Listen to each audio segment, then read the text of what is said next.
everybody is born with a little something extra, and sometimes they just have to find it.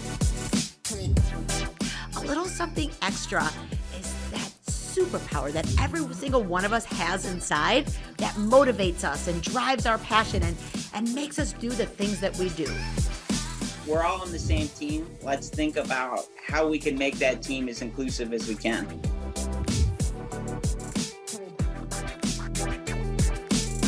For those of you listening to our podcast right now, you can also check out our video podcast at alittlesomethingextrapodcast.org.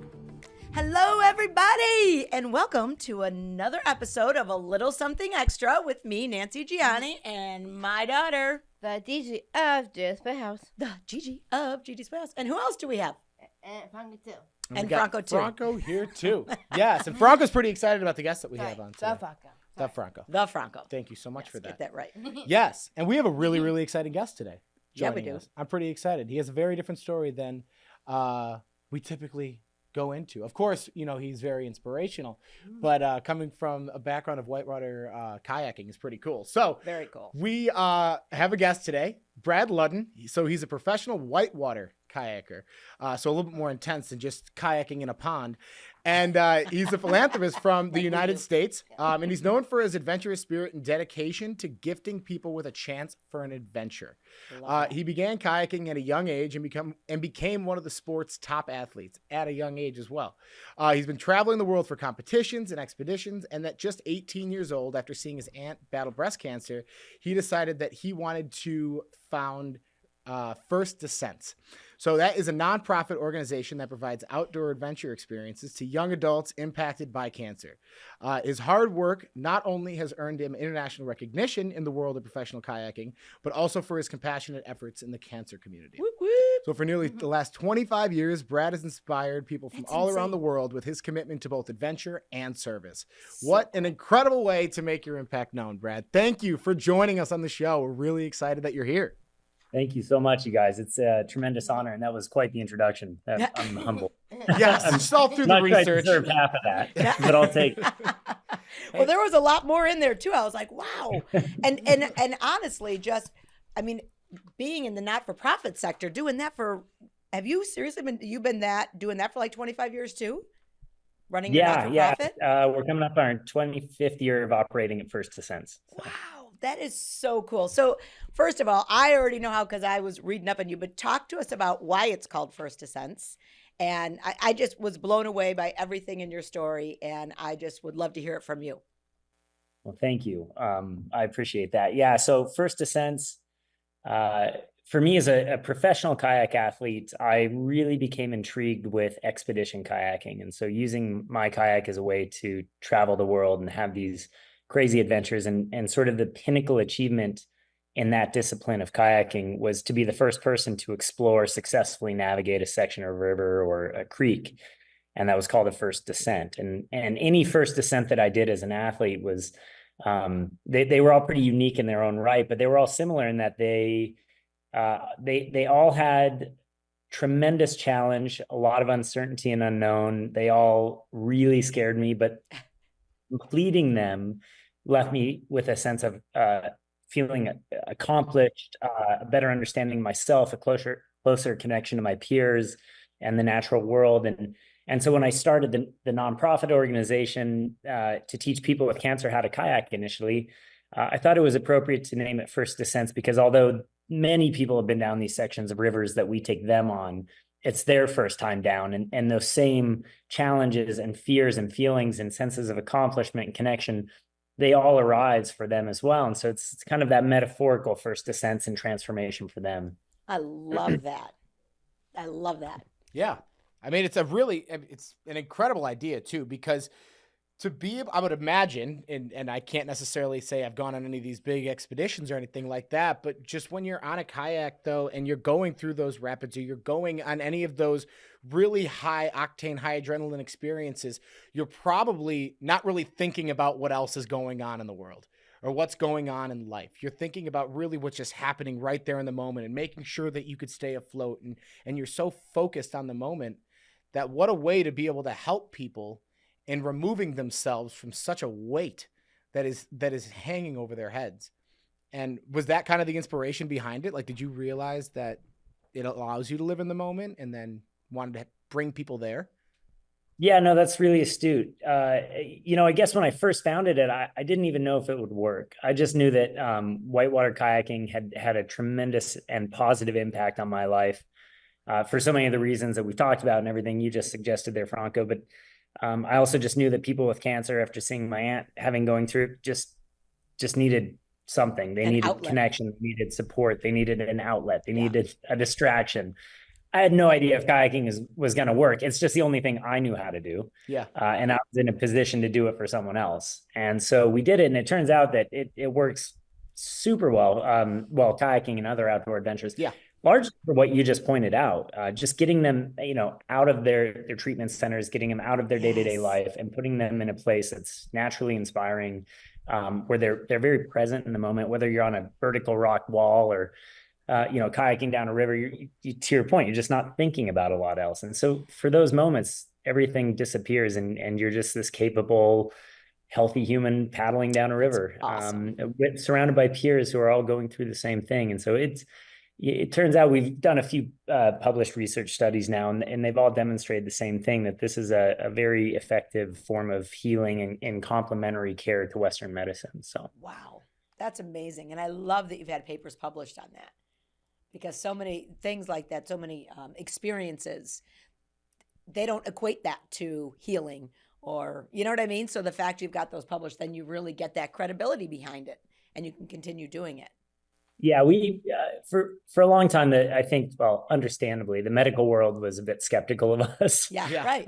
When I founded it, as I was a teenage kind of athlete. I wouldn't trust me either, by the way.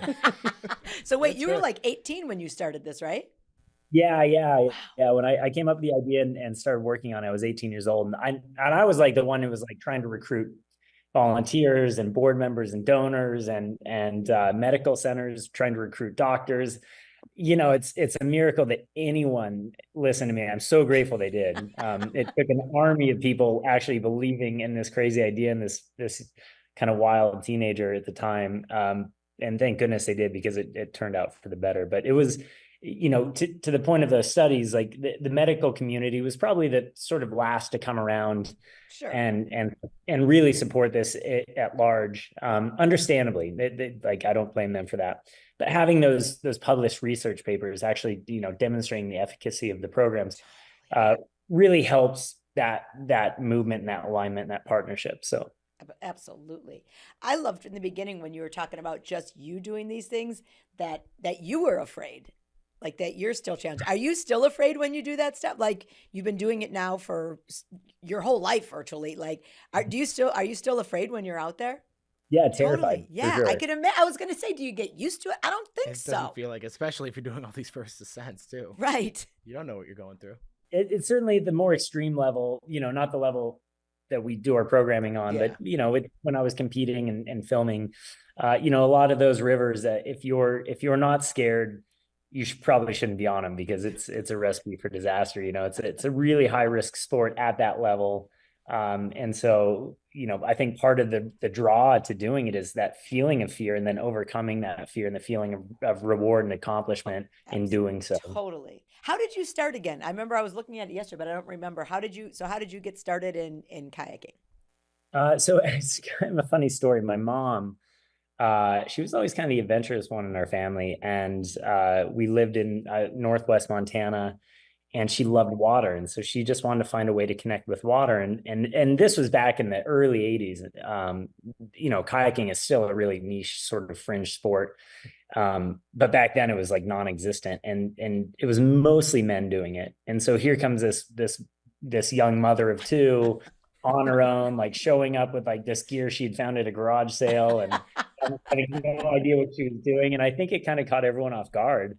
And she loved it. And sure enough, like a year later, my dad was like, well, wait a minute, what's this sport you're doing? And this is really cool. I think he was like a bit jealous that, she was doing something really amazing, and he wasn't. So he went out and did it. And then it turned into a family affair. So when I was 9 and my sister was 11, they bought us our first kayaks, and it was a love-hate relationship in the beginning for me. I did more cryaking than kayaking for and but I stuck with it mostly because my sister was better than me at it. I couldn't have that as a younger brother. Makes sense. Right.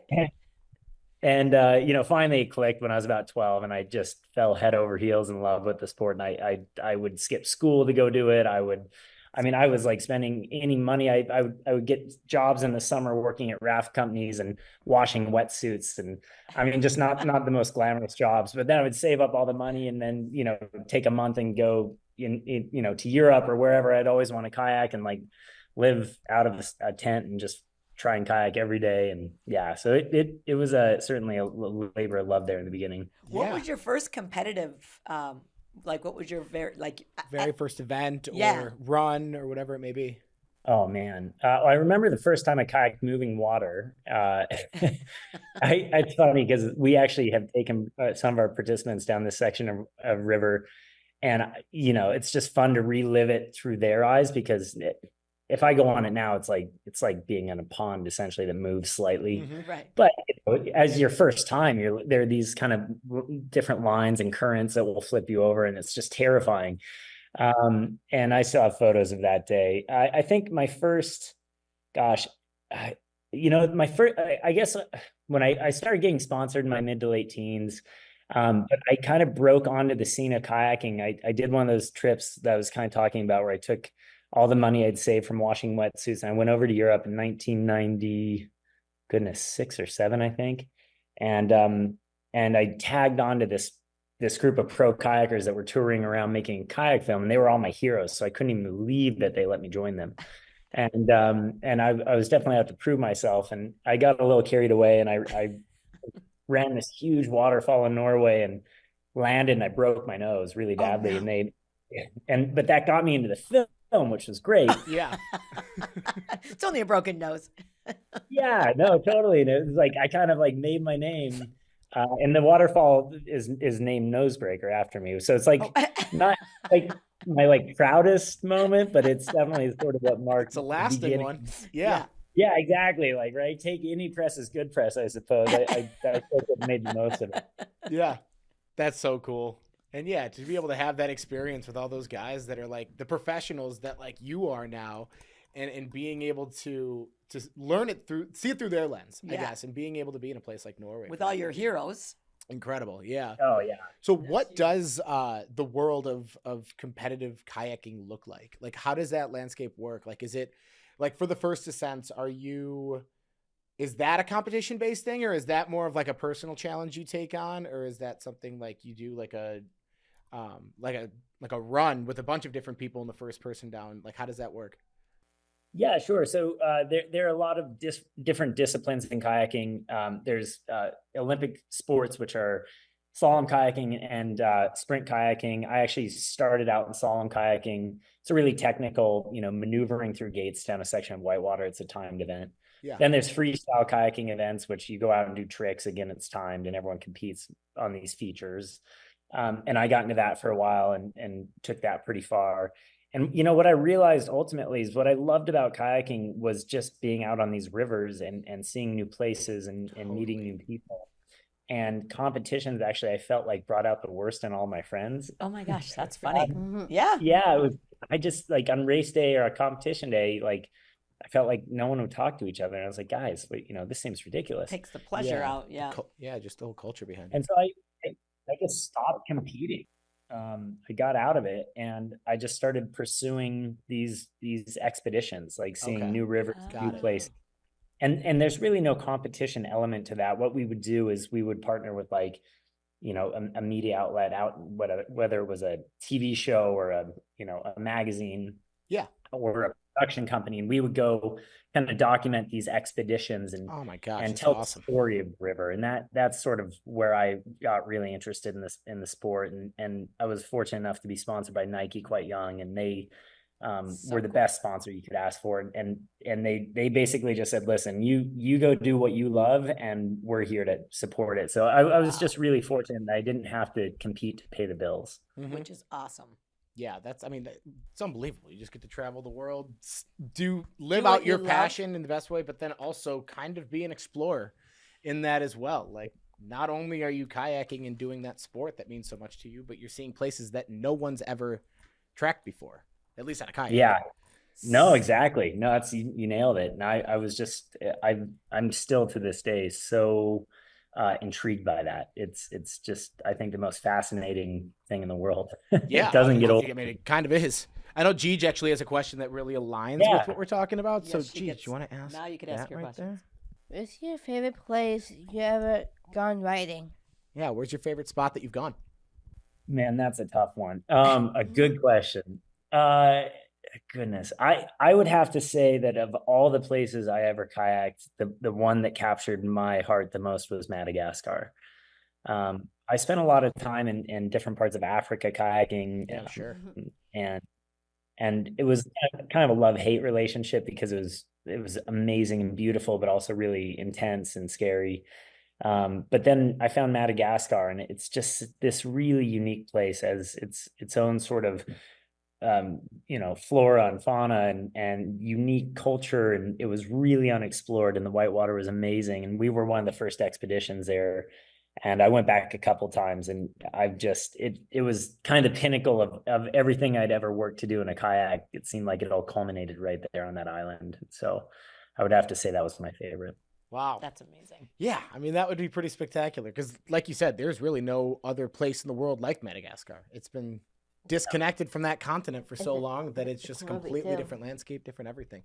What was that? Totally. It's a movie too. It's a great movie too. Yes. Great movie, exactly. And hey, the movie was a great selling point for it, I'm sure. Why did you love? Fall in love with kayaking? You know, this is going to sound really simple, but I fell in love with how much fun I had when I did it. Like I Absolutely. know it was scary and challenging at times, but just it's like I would get so excited to go kayaking. Then when I was out there, it was like someone was like paying me to go play. I Right. couldn't believe it. Yeah. I mean, it just brought me so much joy and happiness, and I think that's kind of one of the most elusive but important things in life is just to have fun. Totally. Yeah. Oh, it's the 100%. most important piece. That's how you do what you love. Yeah, How many first descent have you done? you got all the good questions. I know, she took them all from me. I mean, all your questions are great.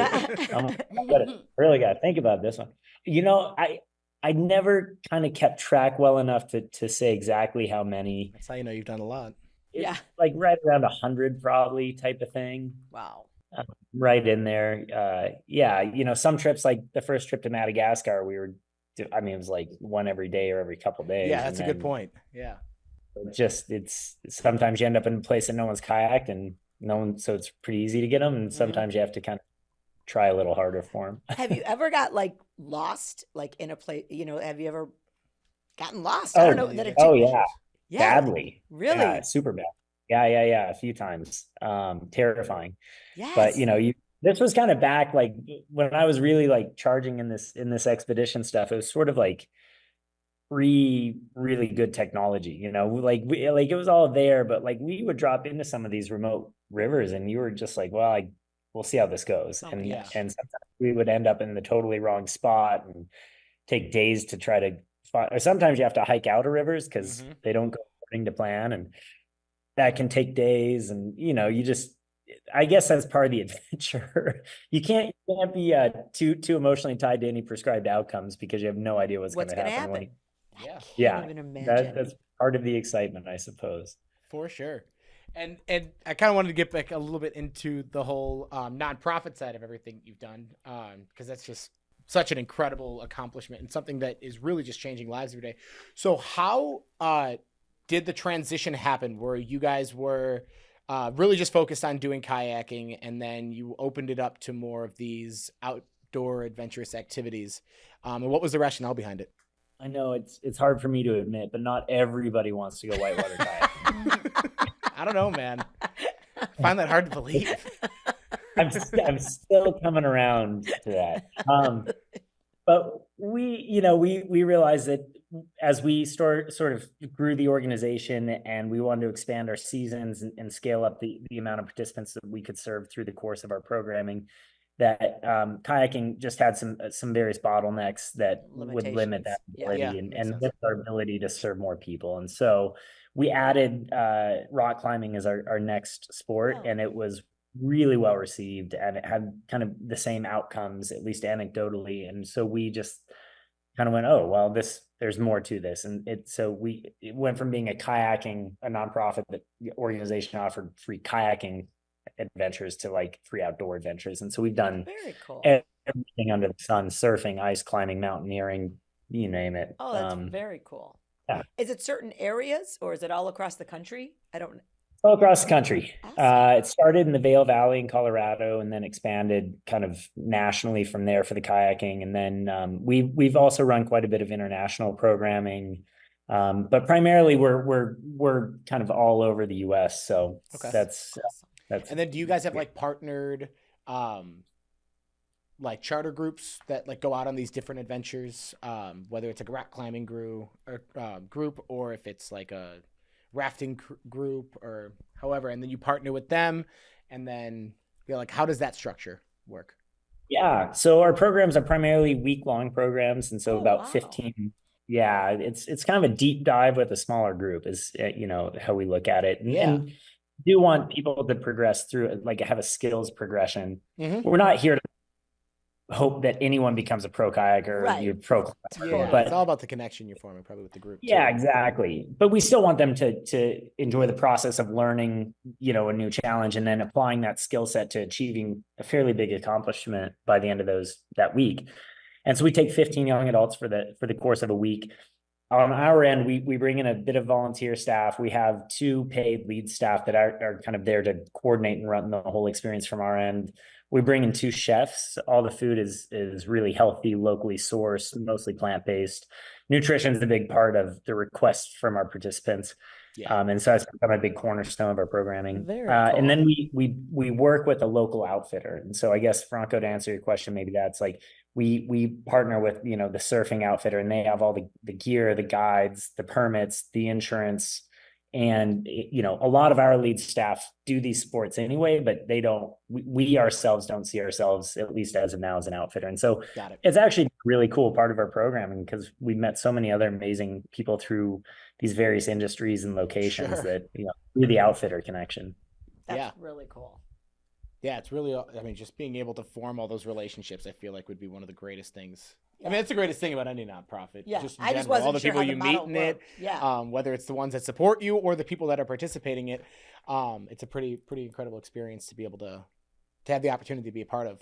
And then how have the people that you've helped and served and brought on these adventures, what type of impact have they had on you? Oh man. Yeah, people throughout the years have, you get it a lot. Like, as the founder, I take way too much credit for everyone else's hard work. And this thing only exists because so many people did believe in it. Yeah. Right. But people are like, oh, you're selfless. And I'm like, it's completely the opposite. That these participants I've become so close with throughout the years have provided me the greatest gifts, the closest friendships, the most amazing perspectives. And they're really like the beating heart or flame that keeps the light burning at this organization. After that first program, when, we showed up, we collectively, a group of us spent like 2 years trying to get this thing off the ground. And then day one, we got there and we all looked at each other like, oh man, we never even stopped to think, will this work? Right.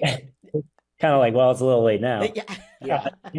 And then our participants showed up, and it was just like, this is going to be amazing. It was like, meant to be. Like Yep. whatever happens, these people are just so They're just happy to be incredible. out there, yeah. Immediate connection. By Totally. the end of the week, they felt like family, and it was just Yes. like, yeah, of course we're going to keep doing this. Yep. And Yeah, they're everything. Oh, for They're sure. they're the most courageous, kind, amazing people in the world. I love it. And that's how it goes. Like, I think about us too. Like, same thing with Gigi's. When I started the first one, I was like, until that day, I was like, we built the first location. I'm like, I knew my mom would show up and like some neighbors. I'm like, what if nobody else comes? You know what I mean? And then we ended up having almost 1,000 people. But again, Amazing. the way that I've always looked at it is, and now we just opened our 61st location in Portland. I'm so impressed. I Isn't want to that do insane? a podcast and interview you guys. Yeah, no, 61 location. I know. Thank you, I- God. But I feel the same way. And I've always looked at it as for us with Down syndrome and disabilities as one child, one diagnosis, one community at a time. You know what I mean? Nothing is too Yep. small. If one person would have shown up, you would have gave that one person the ride of their lives. You know what I mean? And I Yep, always look exactly. at Gigi's the same way. If only one person shows up, I am going to give them the best program that they can possibly get. Yeah. And that It's all like about service. it's all about service. So that's why I love that you started this so young. I think it is the coolest thing ever. Was your aunt ever involved in it? Your aunt that inspired you to do this? Oh yeah, she's come to a bunch of our programs throughout the years, and So she's crazy. still kicking. She's doing great. Oh, it's awesome to hear. Yeah, so it's been really rewarding to sort of share in this process with her and have her kind of bear witness to what I remember the day she got diagnosed and just how dark those next few months and years were for her. And just to then sort of see this thing kind of grow, the seed that was planted by her grow out into this beautiful thing in the world that, you know, she helped inspire in so many ways. It's just been a unique and interesting journey to be Yeah. on with her. And life changing, like you were saying, the friendships you've made because of it. I mean, I feel the exact same way. I would not have known, you know, some of the most amazing people in the world are in my life because of Gigi's Playhouse. You know, had I not had this, I would have never met all the amazing people that I'm able to meet and that are able to help me fulfill my mission. So yeah, and I can tell you get that, brother. And I think it's so awesome. And I just having that insight at 18 years old and acting on it, living on it. But not only that, because I know it's not easy to keep things like this always going. It's, you know, like 25 years later, I mean, I hope you have a bash, brother, because that's a huge celebration. Keeping a charity going for 25 years, continuing to serve families, And continuing to grow. grow, Yeah. which is key. And it's Awesome. not easy because you have to do the fundraising. You guys have to do, I mean, you provide, yours is free, right? What you guys do is It free is, to the family. yeah. Us Fully too. paid, It's a yeah, lot of yeah. work. Giving everything. And that's why I said we're a $31 million not-for-profit that gives everything away for free. That is not Yep. easy to do. No, It is not no, easy. So no, it's not. kudos to you, brother. Like that's when I saw this. I'm Thank like you. 18 years old, still doing it. Cause you could say, like, you know what, I did that. That was a chapter in my life. But instead you're continuing it. You're, building a charity that can continue to go on. And I think that speaks volumes of who you are. And I'm just so blessed that you came on. I came on our show today. And it's called A Little Something Extra. What do you think is your a little something extra, that superpower that you have that makes you the person you are? Oh my goodness, that's such an interesting question. It's probably how naive I am to sort of, or maybe optimistic, but maybe naive. Yeah. Mhm. I know exactly. Like whether it was like kayaking some of these rapids that probably shouldn't have done, or starting a nonprofit at 18 instead of going to college. Like in hindsight, like I look back and I'm like, wow, that was really not the smartest move. But it all worked out in the end. And so maybe maybe it's just that kind of like naive optimism that maybe that's a superpower. Yeah, your challenge. I mean, the think way it you absolutely challenge is. yourself, to do the unthinkable. And I think Yeah, that people, that's what, I think that same thing with me. Everybody was like, she's stupid to know. How did they say it? And I was like, so offended. Like, she's stupid. She's too stupid to know it's impossible or something. I'm like, what? That is like the meanest thing. But what they were just saying. It's that naiveness. That, I mean, everybody says it can't be done until you do it. So you just have to do it. And It's a great answer. it was a really great answer. Not 'cause heard that one before because it's I so feel true. the same way. You'll embark on so many things just because you think that, like, how hard could it really be? Yeah. Yep. And then next thing you know, you jump into it, and then you're facing it, and you're like, Oh, crap, crap. What the lot more hell than was I expecting. thinking? What was I thinking? I clearly wasn't. And like as you're falling off a waterfall in a kayak, Yeah. and you're going, Breaking your nose. Yeah. But I got on film. But I got in the movie. Exactly. Yeah, no, exactly. It all worked out. That's so awesome. That's a great answer. All right. Go ahead, Gigi. Here's another question. Finally. Oh, Sorry. Sorry, Brad. If you had one message to the world, what would it be? Oh man, good one. I think it's just, and this is kind of cliche, but really truly like blindly pursue your passions. Like if it makes you happy, if you're passionate about it, if it lights you up, just follow it. Yeah. You know, it didn't make sense for me to, as we just talked about, to pursue a career in kayaking. At my age, when I started pursuing it, didn't really exist, you know? Yeah. And the same thing with the nonprofit, with First Descents. And I can't imagine looking back on the life I've lived today had I made any other choices, any other logical choices. Yeah. You know, Yeah. Right. choices weren't logical, they were passionate. Yes. And I think that if you can combine something you're passionate about and find a way to share it with other people, that's really unlocking something special. Totally. Well, Absolutely. you've done that, brother, and we're Definitely so glad that you brought it here and that we got to learn more about you. And now, Gigi, I know has a couple. Do you want to do some of your tips? Do you say tips? I did say You did tips. say tips. Tips Woo! There it is. There it goes. All right. on being brave. Tips on Tips on being being brave. Surround yourself with people who support you. Good one. Be willing to new things. Try new things. Yeah, of course. Start small. Over time, you'll get better and better. Mm-hmm. Be positive. Focus on the good things. Yes. On the good things, right? Yeah. Always stay confident. If you believe you can, you will. Woo! I like it. There's some good tips, Cheech. Those are really good tips on being brave. And just because something scares you doesn't mean you don't have to do it. Look at he's afraid every time he goes on there, and he still does it. He faces his fears. Faces his fears. I love that. Well, thank you so much, Brad. Is there, anything else that you want to say that we didn't get to today? You were amazing. No, I just can't thank you guys enough. This was so much fun to do, and I really appreciate the opportunity. Oh my gosh, Yeah. we appreciate you. And I just so appreciate you really just being so honest with everything about facing your fears. And it's okay to jump in to something not knowing if it's going to work or not, because when it does, it's amazing. Look what you've done. Look what you produced. Look how many amazing people that you've helped, and you've changed their lives. And that's just such a gift from God. So we're so grateful that you were on the show, Brad. And we go to Montana. Is that where you live? You're in Montana? I do live in Montana. Yeah, please come visit. Oh, brother. That's Franco talks about Montana all the time. So Yeah. we get Like I out there. said, We're if I gonna could somehow figure out a way to be able to move the headquarters of Gigi's Playhouse to Montana, we'd be there. totally. Come on, do it. All right, brother. thank thank you you so so much. much for being with us. And there goes another episode of A Little Something Extra with me, Nancy, Gigi, and the Franco. And we thank the Brad Brad. for being with us. Thank you so much. Thanks, Brad. Thanks, guys. Everybody is born with a little something extra, and sometimes they just have to find it. A little something extra is that superpower that every single one of us has inside that motivates us and drives our passion and makes us do the things that we do. We're all on the same team. Let's think about how we can make that team as inclusive as we can.